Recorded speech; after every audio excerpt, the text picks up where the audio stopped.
It says here, for this is the will of God. Okay, if I were to ask you, what is the will of God? What would you say? You say, oh, for me to express God, for me to represent God. That's right.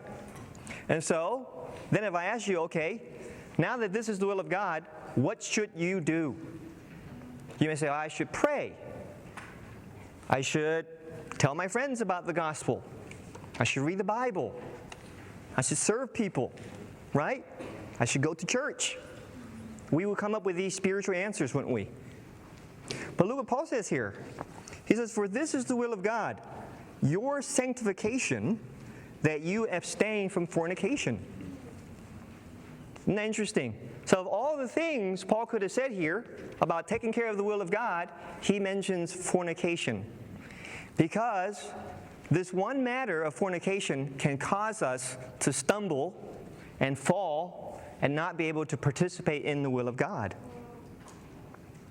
So it's very serious.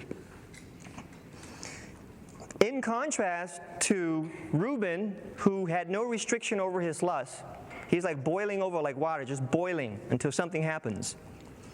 Jacob gave the blessing to Joseph because Joseph also had a similar incident, and this was mentioned already, but instead of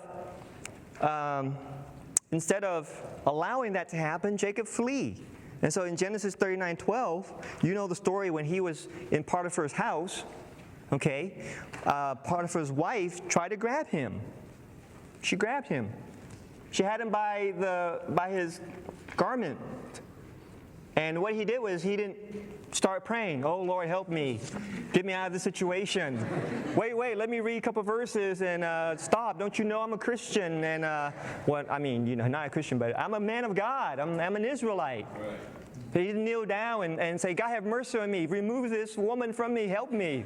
He didn't do that. Well, he just fled. It doesn't seem like a very spiritual thing to do, but that's what he did. And interestingly, the New Testament has the same approach concerning this matter. It says in 1 Corinthians 6:18, flee fornication.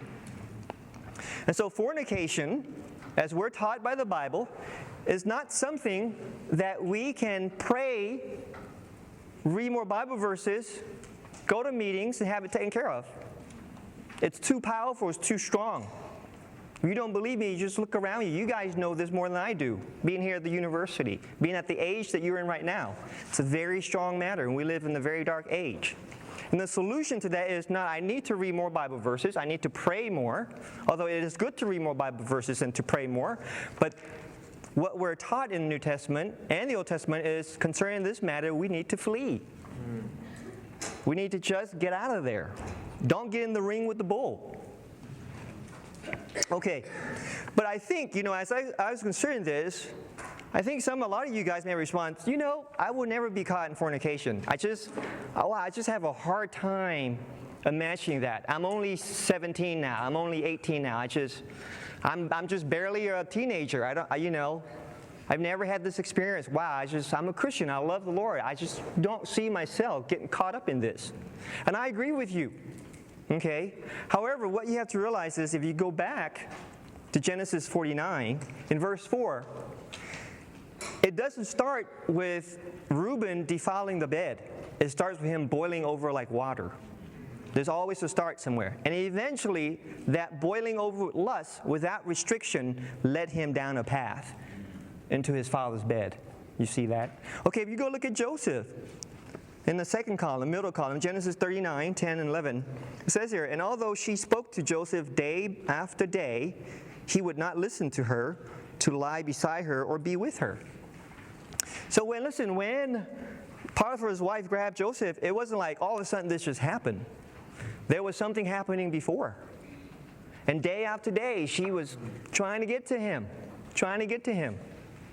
And eventually, look at the next verse, and one such day, he went into the house to do his work, and none of the men of the house were there in the house. So eventually, she tried day after day, and eventually one such day came, and no one was there.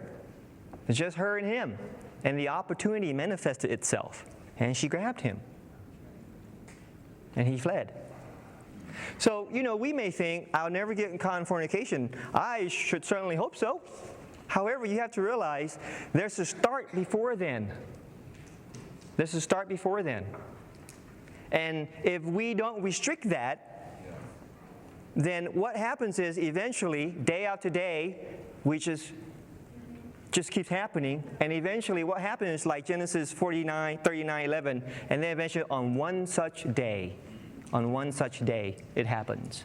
You see? So in the New Testament, Paul not only tells us in 1 Corinthians to flee fornication, but in 2 Timothy he also says flee youthful lust. Because lust is what leads us to fornication. So we have to be very careful with this. It's kind of like the proverbial, if you dance